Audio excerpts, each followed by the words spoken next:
아멘. 오늘 우리에게 주시는 말씀 디모데후서 4장 1절부터 8절까지 말씀입니다. 디모데후서 4장 1절부터 8절까지 말씀.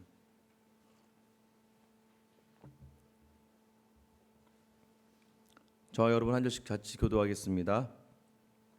하나님 앞과 살아있는 자와 죽은 자를 심판하실 그리스도 예수 앞에서 그가 나타나실 것과 그의 나라를 두고 엄히 명하노니 너는 말씀을 전파하라. 때를 얻든지 못 얻든지 항상 힘쓰라. 범사에 오래 참음과 가르침으로 경책하며 경계하며 권하라. 때가 이르르니 사람이 바른 교훈을 받지 아니하며 귀가 가려워서 자기의 사욕을 따를 스승을 많이 두고 또 그 귀를 진리에서 돌이켜 허탄한 이야기를 따르리라. 그러나 너는 모든 일에 신중하여 고난을 받으며 전도자의 일을 하며 내 직무를 다하라. 전제와 같이 내가 벌써 부어지고 나의 떠날 시각이 가까웠도다. 나는 선한 싸움을 싸우고 나의 달려갈 길을 마치고 믿음을 지켰으니 이제 후로는 나를 위하여 의의 면류관이 예비되었으므로 주 곧 의로우신 재판장이 그날에 내게 주실 것이며 내게만 아니라 주의 나타나심을 사모하는 모든 자에게 두니라. 아멘. 할렐루야. 모든 아빠와 엄마가 그러하듯이 이제 저도 좋은 아빠가 되고 싶고 계속 그렇게 되고 싶습니다. 청년 사역을 할 때 보면 굉장히 바쁘고 힘이 듭니다.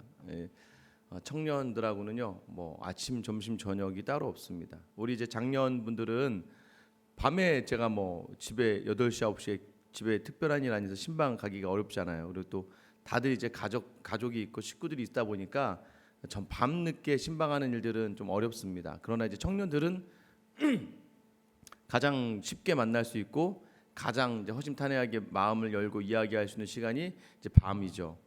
그리고 이제 낮에도요, 이제 점심과 저녁. 청년 사역을 하면서는 낮에는 항상 신방 가고 저녁에도 항상 저녁 식사를 하거나 또는 밤에 커피를 마시면서 이제 신방을 하고, 그러면 이제 오전과 오후 사이에는 이제 청년들은 양육을 해야 되지 않습니까? 그래서 성경 공부를 항상 준비를 해야 됩니다. 그리고 설교를 준비를 하죠. 계속해서 이제 하루라는 시간이 이제 쉴 틈 없이 지나가는 겁니다. 그러다 보니까 사역을 하면서 참 많이 이제 가정을 돌볼 수 있는 여력이 없게 됩니다. 그러다 보니까 그래도 좋은 아빠이고 싶지 않습니까? 그래서 이제 월요일 날은 쉬는 날을 정해놓고 하루는 쉬니까 그다음에 목요일 날 저녁을 이제 가능한 한 이제 사역을 특별하게 잡지 않고, 예전에는 뭐 화수 목금토 뭐 주일 밤마다 항상 뭐 성경개관학교 제자훈련 큐티 학교 뭐 리더 모임 계속 밤마다 이제 훈련을 하는 겁니다. 근데 그 훈련을 하기 위해서 오전과 오후에는 계속 성경을 보고 이제 그 성경발 것들을 이제 준비하는 것이죠. 그리고 점심과 저녁에는 계속 신방을 해야 됩니다. 청년들은 한 10번 이상 만나야 됩니다. 그런데요, 그러다 보니까 이제 가족의 자리가 소홀해지다 보니까 좋은 아빠가 되기 위해서 월요일 목요일은 이제 어떻게든 저녁에 저희 아이들과 함께 놀아주기 시작합니다. 온갖 것을 다 합니다. 뭐 숨바꼭질부터 시작해서 뭐 얼음땡부터 시작해 집안의 온갖 모든 것들을 동원해서 아이들과 특별히 놀아주는 시간을 가지죠. 참 저는 제가 이제 좋은 아빠라고 생각했습니다. 왜냐하면 또 이틀을 밤에 애들하고 같이 이렇게 놀아준다는 거. 그런데 시간이 지나면서 제가 청년 사역을 딱 내려놓고 나서 이제 저녁에 시간이 굉장히 많아지는 거예요. 밤에 어디 갈 데가 없습니다. 집에 있다 보니까 나중에 좀 시간이 지나면서 알았습니다. 이제 이 아이들하고 굳이 놀아주지 않아도 제가 그 자리에 있으니까 계속 그 자리에 있다 보니까 예전에는 아이들하고 뭔가 정해놓고 놀아야 되는 거였는데 미안한 마음이었죠. 그러니까 뭔가 미안하니까 뭔가 해줘야 되니까. 그런데 집에 있다 보니까 아이들과 함께 그냥 함께 있게 되는 것이죠. 그러니까 아이들이 뭐 아빠 놀아줘. 가끔은 그냥 싫어. 나도 쉴 거야. 뭐 이런 식으로 같이 아이들과 함께 있는 시간. 그냥 그 시간에 제가 그 자리에 있다는 것이 아빠의 자리가 있다는 것, 오히려 더 그것이 아이들에게 더 든든한 아빠의 자리라는 것을 알게 되었습니다. 믿음의 자리가 이렇습니다. 여러분 오늘 디모데에게 말씀을 전파하라. 때를 얻든지 못 얻든지 말씀을 전파해야 된다라고 하는데요. 우리가 자칫 놓치고 있는 경향이 있는 게 그것이 무엇이냐면요. 전도를 죄책감을 가지고 하는 분들이 굉장히 많다는 거예요. 전도를 막 쫓겨서 하는 분들이 굉장히 많다는 거예요. 마치 하나님께 내가 무언가를 해야 되니까 무언가를 해야 되는데 그렇게 살지 못하니까 막 마음이 조급해지기 시작하고 막 불편해지고 그런 거 있잖아요. 나한테 누군가가 맛있는 걸 한 10번 사줬으면 그 마음이 내가 아무리 어려워도 한 번 정도는 사줘야 되겠다는 그 마음들이 막 드는 거 있잖아요. 물론 그 마음이 다 틀렸다고 할 수는 없지만 전도라는 것을 죄책감 때문에 하나님 나 이렇게 물론 그 마음의 어려움은 알겠지만 때로는 우리가 전도하는 그 모습이요 정말로 우리가 이 전도를 왜 해야 되는가 그 중요한 그 순간이 있습니다. 근데 말씀을 전파하라는 이 디모데에게 전하는 바울의 말씀은요 조금은 좀 우리가 생각했던 우리가 염려했던 자리 그 자리에서 그 자리를 누리고 그 자리를 함께하며 나오는 그러한 복음을 이야기하는 것과 무언가 마음의 어려움을 가지고 무언가 하나님께 갚아드려야겠다는 그러한 생각과 조금은 차이가 있다는 것을 우리가 오늘 생각해 볼 수 있습니다. 오늘 바울이 디모데에게 엄하게 명령해요. 무엇을 명령하냐면 1절 말씀에 보면 하나님 앞과 그리스도 예수 앞에서 그의 나타나실 것과 그의 나라를 두고 엄히 명령한다라고 이야기합니다. 그런데 예수님을 표현할 때요 그저 표현하는 것이 아니라 살아있는 자와 죽은 자를 심판하실 예수님이다라고 이야기합니다. 무엇이냐면요 이 재림에 대한 부분이 지금 굉장히 1절부터 강조가 되고 있습니다. 이 당시에 많은 잘못된 교훈을 전하는 잘못된 사람들이 등장하는데 아마 주의 재림을 가지고 성도들을 미혹시키고 성도들을 유혹했던 사람들인 것 같습니다. 왜 그럴까요? 이 재림이라고 하는 것을 잘못 이해하면 굉장히 두려움이 있거든요. 예수님 오신다. 그럼 너는 지옥 갈 것 같니? 천국 갈 것 같니? 예수님 곧 오신다. 이게 이단의 마지막 주장 아니겠습니까? 예전에 다미성교회도 그랬고요. 요즘 시천지도 그러지 않습니까? 14만 4천 안에 들어가지 않으면 14만 4천에 들어가지 않으면 그러니까 네가 그렇게 깨어있지 않으면 재림의 때에 너는 천국 가지 못한다라고 하는 성도의 마음에 두려움을 심어주면서 자꾸 신앙생활을 감당케 하려고 하는 모습들이 있다는 것이죠. 그러나 바울은 디모데에게 이야기하는 겁니다. 하나님께서 반드시 그러한 자들을 심판하실 거라는 것이죠. 내가 이럴 때 3절에 보면요 2절 말씀에 보면서 1절 말씀 들어가면서 그래서 너는 말씀을 전파하라고 하는데 어떤 말씀이냐면 때를 어떤지 뭐든지 항상 힘쓰고 범사의 오래 참음과 가르침으로 경책하며 경계하며 권하라라고 이야기합니다. 말씀을 전파할 때요 때를 얻든지 못 얻든지 이야기하라고 하는 겁니다. 특별히 이 말씀을 전하는 왜 이렇게 말씀을 전해야 되냐면 말세 때에 3절 말씀에 보면 귀가 가려워서 자기 사욕을 따를 스승을 두는 자들이 생겨나기 때문입니다. 이 말세 때가 되면 말세 때라는 표현이 뭐였냐면요 자꾸 재림을 생각하면서조차도 자기 유익을 찾는 사람들이 있다는 거예요. 하나님을 섬김에 있어서도 자꾸 귀가 가려워졌다는 이야기는 뭐냐면 귀가 가렵다 이 얘기는 자기 듣고 싶은 말만 듣는 성도들이 등장하기 때문이다라는 겁니다. 여러분 이 신앙생활하면서 우리도 마찬가지입니다. 처음에는 듣고 싶죠. 처음의 시작은 위로가 맞습니다. 이 신앙의 처음 시작은요 너무나 힘들고 어렵고 지치니까 내 마음에 위로를 주고 내 마음에 뭔가 이렇게 따뜻함을 주면 참 그게 너무나 좋아서 교회에 나올 수 있습니다.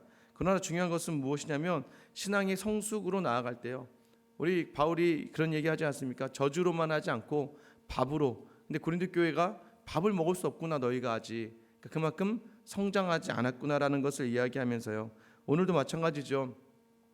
귀가 가려운 성도들이 등장하게 되는 시작하면서부터 이단이 등장한 이유가 무엇입니까? 잘못된 교회가 등장하는 이유가 무엇일까요? 계속해서 저주로 살려고 노력하는 사람들, 계속해서 기복주의 신앙들. 이거 내가 이렇게 예수 믿으면 복 주실 거야. 예수 믿으면 날 더하게 하실 거야. 예수 믿으면 내가 그러니까 세상 하나님을 믿는다고 하면서 세상의 기준에 주는 복을 바라며 살아가는 사람들이라는 거죠. 이런 사람들이 늘어나다 보니까요. 말씀도 마찬가지입니다. 말씀도요. 막 위로만 하고 힘만 주고 막 격려만 하는 그런 말씀을 듣고 싶은 분들이 있죠. 때로는 막 혼내고 막 말씀 앞에서 야단치고 이러면 굉장히 싫어하는 분들도 있습니다.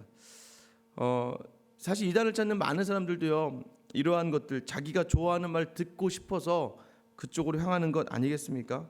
히브리서 4장 12절 13절에 보면요. 하나님의 말씀은 살아있고 활력이 있어 좌우의 날선 어떤 것보다 예리하여 혼과 영과 및 관절과 골수를 찔러 쪼개기까지 하며 또 마음의 생각과 뜻을 판단하나니 지으신 것이 하나도 그 앞에서 나타나지 않음이 없고 우리의 결산을 받으신 이의 눈앞에 만물이 벌거벗은 것 같이 드러나느니라. 아멘. 무엇입니까? 말씀은요 우리를 쪼갠다는 거예요. 말씀은요 우리를 드러나게 한다는 겁니다. 때로는 헛되게 혼나고 꾸중을 듣고 하는 일이 받아들이기가 쉽지가 않습니다. 근데 누가 더 이런 걸 받아들이기가 쉽지 않습니까? 연세가 많아질수록 더 그래요. 왜냐하면 살아온 경험이 있거든요. 권사님 그렇게 하시면 안 돼요. 그렇게 사시면 안 돼요. 라고 얘기하면 순간 어떻게 됩니까? 저 목사가 내 인생 반절도 안 살았으면서 너한테 뭐라고 하는가? 지가 인생을 알아? 지가 삶을 알아? 많은 이런 것들이 생겨나요. 또 남자분들도 많습니다. 직장 생활하면서 제가 헌신하십시오, 결단하십시오 이야기하면요, 직장을 아나? 내가 어떻게 오늘 살아가는지 아나? 라고 하면서 자기의 경험이 드러나면 드러날수록 많아지면 많아질수록 이런 이야기들 듣는 것보다는 잘하고 계십니다, 참 훌륭하십니다, 대단하십니다라는 이야기를 듣고 싶어하는 게 솔직한 우리의 심정입니다. 그러나 그것은 더 이상 아무런 발전이 없는 거예요. 하나님 앞에서 때로는 꾸중을 들어야 됩니다. 때로는 하나님 앞에서 혼나야 됩니다. 그래야 지금은 쓰라리고 아프지만 그러나 그 다음을, 그래서 성숙의 신앙을 가진 사람들은 이러한 하나님이 주시는 교훈에 집중해야 된다는 것이죠. 때로는 책망 가운데 큰 은혜가 있다는 것을 기억하면서 그 책망의 자리를 감사로 받아들일 수 있는 성숙의 신앙으로 나아가서 이러한 말씀을 사모하라는 거예요. 그래서 바울이 디모데에게 계속해서 너는 이런 말씀 전하기를, 이런 말씀을 나누기를 쉬지 말라. 때를 얻든지 못 얻든지. 무엇입니까? 우리가 선자리가 다 복음을 전하는 자리라는 거예요. 때를 생각하고 여러 가지 것들을 생각하면 그 모든 것들을 감당할 수 없다는 것입니다. 온전하게 말씀 전파를 힘쓰는 자리 무엇입니까? 내가 선 곳에서, 가정에서, 또한 학교에서, 직장에서, 교회에서 누구를 만날 때마다 말씀을 전하는 자리로 나아갈 수 있어야 된다는 것입니다. 이 지하철에서 이제 한 권사님과 같이 지하철 타고 갔는데요. 이제 어떤 분들이 이제 굉장히 이제 그 앞에 편안하게 앉아 있어서 아무렇지 않게 가고 있었는데 갑자기 권사님이 툭 하니 이러더라고요. 교회 다녀요? 교회 다녀요? 뭐 표현이 더 구수했는데 제가 그렇게는 못하겠고, 교회 다니냐고 물어보더니 앞에 선생님 멍하니 쳐다보죠. 그러니까 근데 이제 뭐 강압적으로 하는 게 아니라 아유 교회 다녀요, 교회 참 좋아요 하면서 이제 얘기하는데요. 순간 뭐 지하철 어디 목적지향 하는 저 옆에 있는 목사는 굉장히 좀 쑥스러워졌습니다. 저는 뭐 이 권사님 왜 그러시지 했는데 그냥 이 권사님 마음속에 항상 때를 얻든지 못 얻든지 순간적으로 하나님 마음 주시면 복음을 전하는 것이죠. 그러나 참 지혜롭게 자기가 선 곳에서 어떻게든 항상 말씀을 전하려고 하는 것이죠. 중요한 것은 무엇입니까? 말씀 전파에 필요한데 중요한 것이 오래 참음으로 하라는 것입니다. 2절 말씀에 보면은요, 때를 얻든지 못 얻든지 항상 힘쓰라. 범사에 오래 참음과 가르침으로. 그러니까 말씀을 전할 때도 여전히 필요한 것이 오래 참음입니다. 여러분 왜 그렇습니까? 복음은 좀 씁니다. 원래 써요. 왜요? 복음이 그렇게 막 우리에겐 즐겁지만 복음이 이루어지는 모든 과정, 예수 그리스도께서 십자가에 달리는 과정, 하나님의 아들을 보내시는 과정, 바울이 복음을 전하는 그러면서 자기가 감당했던 모든 고난의 순간들은 참 쓸 수밖에 없어요. 근데 여러분 아셔야 돼요. 쓴 약이 좋은 약이죠. 단 약은요 그냥 그 순간에 쾌락을 위한 것이지만 쓴 약은 서서히, 그게 한약 같은 거 드실 때 어떻습니까? 딱 한 번 먹고 완치 이런 거 아니잖아요. 계속 달여서 먹고 또 먹고 하면서 이 체내에 축적되는 것 아니겠습니까? 좋은 약이기 때문에, 이 좋은 약을 전하기 때문에 참아야 된다는 것입니다. 그리고 그 가르침으로 잘못된 것을 지적하고 잘못된 사상을 경계하여서 사람들로 온전히 서기를 권하라는 거예요. 그런데 중요한 건 무엇입니까? 중요한 건요 바로 5절 말씀입니다. 그러나 너는 모든 일에 신중하여 고난을 받으며. 그냥 막 혼내려는 얘기가 아니에요. 그러니까 말씀 가지고 막 두드러 패라는 얘기가 아니라 말씀을 전함에 있어서도 신중하라. 신중하다는 건 무엇입니까? 그 말씀을 전한 네가 고난받고 있느냐라는 거예요. 너가 고난 가운데 동참하면서 그 말씀이 나오고 있느냐라는 것입니다. 그래서 우리가 참 조심해야 됩니다. 기독교가 욕을 먹는 가장 큰 이유는 말하는 것이랑 살아가는 게 너무 다르기 때문이에요. 이미 아까 전에 제가 말씀드렸지만 이미 하나님 기준으로 살아간다고 하면서 세상의 복을 갖다가 집어넣는데 하물며 삶이 뭐가 달라지겠습니까? 하나님의 복음을 이야기하며 십자가를 이야기하면서 자꾸 모든 것이 세상의 물질의 풍요와 육체의 건강과 유익과 편안함 속에 붙어 있다면 이것은 바로 우리의 입과 우리가 말하는 복음과 우리가 살아가는 삶의 모습이 너무 다르다는 것이죠. 말씀을 전하는 사람이 그래서 판단받기 쉽습니다. 왜 그렇습니까? 저기서 저렇게 말씀 전하고 나서 그래서 제가 집에 가서 저희 셋째 아이한테 맨날 혼나는 게 그겁니다. 아빠는 목사면서 아빠는 맨날 앞에서 그렇게 얘기하면서 아빠는 어제도 그랬잖아 하면서 계속 저한테 막 너무 힘들게 해서 제가 한번 혼냈는데요. 그렇지만 또 돌아서서 제 스스로를 또 돌아보게 되죠. 목사로서, 한 명의 성도로서, 그 아이의 아빠로서, 또 한 아내의 남편으로서 어떻게 살고 있는가, 나를 먼저 돌아보면서 나도 안 되는 걸 가지고 막 성도들한테 가가지고는 막 그렇게 살아야 된다고 그렇게 해야 된다고 이야기하다 보면 그것에 대한 스스로 고난을 받아내야 되는 것이죠. 그래서 신중하게 그 자리를 감당해야 됩니다. 또 신중하게 복음을 전파해야 돼요. 지하철에서 막 소리를 지르면서 예수 천당 불신지옥, 여러분 좋아요, 너무 좋습니다. 그러나 중요한 건 무엇입니까? 지혜로움이 필요하죠. 여러분 어떤 사람은 누군가에게는 그것이 힘들 수 있는 시간이 되는 것이고 누군가에게는 굉장한 짜증의 시간이 될 수도 있는 것이죠. 그러나 반대로 또 그렇다고 해서 그분들을 무시하는 건 아니에요. 그분들에게 주신 하나님의 특별한 마음 때문에 그분들이 담대하게, 그래서 그 지하철 안에서 단 한 명이라도 그 음성을 듣고 교회 나온다면 천하보다 귀한 인생을 얻는 거니까 굉장히 귀하겠지만 그럼에도 불구하고 신중하라는 거예요. 마치 너의 그 유익, 아까 말씀드렸던 것처럼 내 죄책감을 내려놓고자 하는 유익 하나만을 채우기 위한 것이냐, 그것이 아니라는 거예요. 우리가 전하는 예수 그리스도는 그런 것이 아니에요. 여러분 제가 보니까 전도가 언제 많이 되는 줄 아세요? 전도가 언제 많이 되냐면요, 전도는요 그냥 성도들의 얼굴 표정에서부터 달라져야 됩니다. 그러니까 그냥 막 얘기가 나와요. 저도요 전도를 언제 많이 했냐면 중학교 청년부 때, 중학교 고등학교 청년부 때요, 교회가 너무 재밌으니까, 교회가 너무 즐거우니까, 교회 있는 시간이 너무 행복하니까, 교회에서 막 수련회도 너무 재밌고 너무 좋고 막 24일날 밤에 막 성탄절 전야에 막 온라이트하고 하면 너무 재밌고, 또 교회 형들하고 누나들하고 놀고 막 동생들하고 놀고 또 예배 드리는 것도 즐겁고 재밌으니까 학교만 갔다 오면 애들한테 야 우리 교회 한번 와, 야 정말 좋아, 재밌어. 이게 뭐냐면 얼굴 표정에서부터 나오게 되는 거거든요. 청년 때도 마찬가지입니다. 목사님이 너무 좋으니까 야 우리 목사님 되게 재밌어, 야 우리 목사님 되게 특이해, 우리 목사님 되게 좋아, 계속 그런 얘기가 나오는 거예요. 그러니까 그 듣고 있는 친구들이 어떨까요? 궁금해져요. 왜냐하면 너무나 맨날 침이 마르도록 이야기를 하니까 한번 보고 싶어져요. 한번 가고 싶어져요. 복음은 어떤 것이냐면 내가 먼저 내 몸으로 이 유익과 감사와 즐거움과 이 감동을 느끼지 않고서는 절대 전도가 될 수 없거든요. 그런데 막 그런 거 없이 나가서 전도하려고 하면 무엇입니까? 버벅버벅하게 되면요 너무나 안타까움으로 나아갈 수밖에 없는 것이죠. 여러분 그래서요 이 말씀 전파는요 굉장히 중요한 것이 무엇이냐면 계속해서 하나님 안에 거하고 말씀과 함께 동행하는 삶 속에서 있어야 그게 계속해서 말로 행함으로 나오게 되는 것입니다. 가족들이 그러잖아요. 야 너는 뭐 예수 믿는데 맨날 힘들고 맨날 얼굴 표정이 그러냐, 기도하고 하는데 맨날 왜 그러니 너는, 라고 이야기한다면 여러분 할 말이 있겠습니까? 기도하고 나서 하나님께 다 내어 던졌으면 감사함으로 나가고 하나님 주실 거를 확신을 가지고 나아가는 표정이 있어야 되는데 그러지 않는다는 것이죠. 바울이 이야기합니다. 바울이 샘플이 누구냐면 나다라고 이야기하죠. 6절에 전제와 같이 내가 벌써 부어지고 나의 떠날 시각이 가까웠다. 전제는요 포도주를 막 제사들이 포도주를 막 부어서 드리는 제사입니다. 예수님의 피를 상징하기도 하죠. 예수님이 가신 것처럼 자신의 모든 것을 아낌없이 복음 전파에 부었다는 것이죠. 그 다음 절 무엇입니까? 선한 싸움을 싸웠다. 나의 달려갈 길을 마쳤다. 믿음을 지켰다. 현재 완료예요. 다 완료됐다는 거예요. 나는 다 이것들을 감당해냈다. 무엇입니까? 나는 완전 잘했다가 아니에요. 선한 싸움을 싸웠다. 이겼다가 아니잖아요. 선한 싸움을 싸웠다. 달려갈 길을 마쳤다. 믿음을 지켰다. 믿음을 잘 지켰다. 믿음을 잘 해냈다. 이런 얘기 아니에요. 그냥 믿음을 지켰고 달려갈 길을 마쳤고 싸움을 마쳤다. 여러분 무엇입니까? 빠르게 가는 것보다는 방향이 중요하다고 이야기합니다.